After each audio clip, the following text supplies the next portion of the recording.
intenção está para nos apresentar algo novo.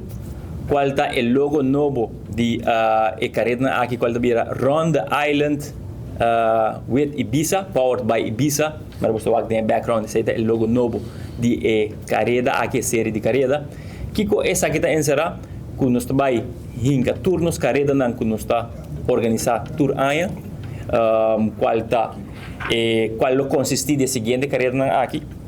Nós temos o Betico Cruz Memorial Run, qual normalmente nós está organizando tour aia, é categoria que dá igual, nós também temos caminho aqui, e também temos lugar dia 23 de janeiro 2025.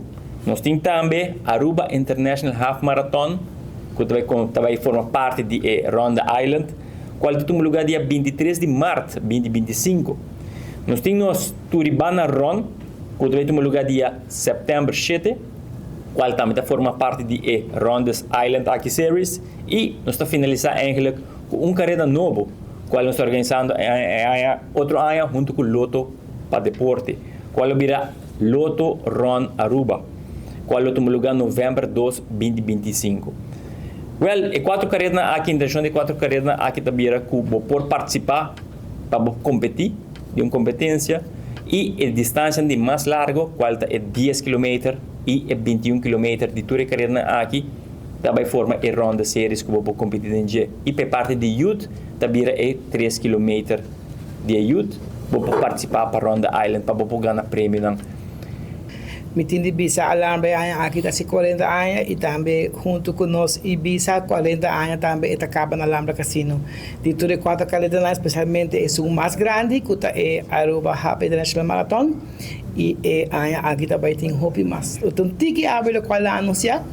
Nós queremos agradecer por o de Aruba, para sempre, as turnos, para nós começar 40 anos, passar com 100 participantes e a ver, me está tendo que está em para 1000, de qual me quer ele passa 1000. Pueblo leccionar e do que sai dos nosso coração danke para estar conosco, para sostener Aruba, Casino e também Ibiza para 40 anos e assim nós abrimos onde conosco. E nós está queda pendente para o prêmio grande surpresa de Alhambra Casino. Toch me quero agregar para boa notícia também, toch para de caso aqui Aruba International Half Marathon, e aqui nós também fazemos algo único com o International Half Marathon.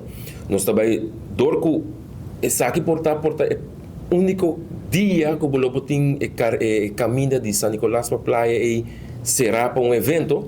Nós decidimos aqui para incluir time trial de bikes. Isso aí também está algo único aqui. Nós também temos mais informação de Luna Sanko também, nós temos um par de tempo ainda. Por essa mais informação com também o em cada outro.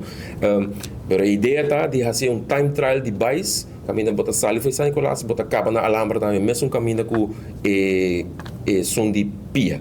Então também está diferente horário sim, para não ter instrumento de caminho, mas a ideia está para incluir agora time trial de bikes agora de Aruba International Half Marathon.